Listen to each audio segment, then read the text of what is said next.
Mari kita berdoa.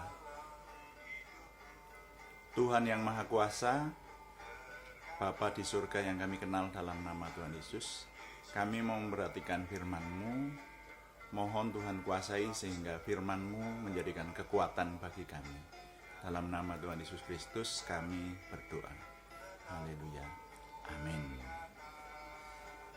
Bapak, Ibu, Saudara, jemaat yang dikasihi Tuhan, mari kita memperhatikan firman Tuhan dari kitab Amsal pasal 24 ayat 10.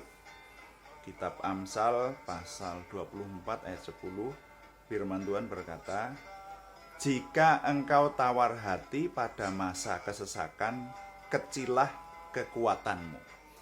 Nah, di sini ada beberapa frasa yang harus kita perhatikan, yaitu kesesakan, tawar hati, dan kecil kekuatannya. Nah, kita perhatikan satu persatu. Kesesakan, yang disebut masa kesesakan itu adalah masa yang tidak enak, masa yang membawa seseorang merasa susah, tertekan.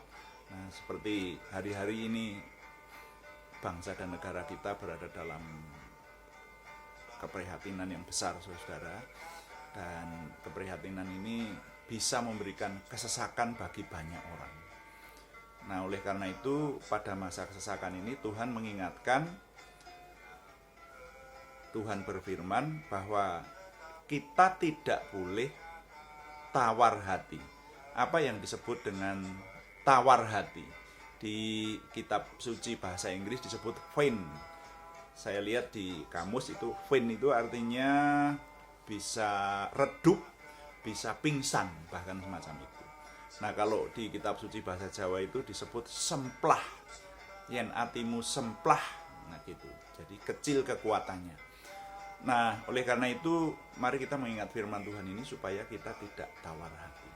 Nah, pertanyaannya bagaimana supaya saudara dan saya, Bapak Ibu sekalian dan saya tidak tawar hati. Tetapi justru di masa kesesakan ini kita harus menghilangkan tawar hati.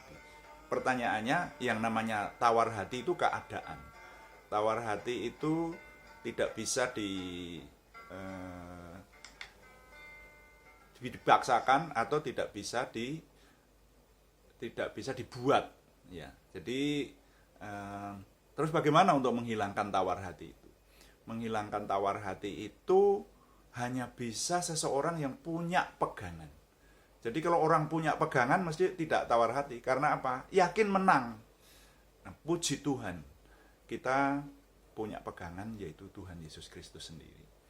Ketika kita punya juru selamat, punya Tuhan Yesus, maka di bagian Alkitab yang lain disebutkan, siapakah yang bisa memisahkan kita dengan kasih Kristus? Tidak ada. Bahkan yang namanya ketelanjangan, kemelaratan, bahkan kematian, kesesakan, apapun juga tidak bisa memisahkan kita dari kasih Kristus. Jadi kita ini punya pegangan.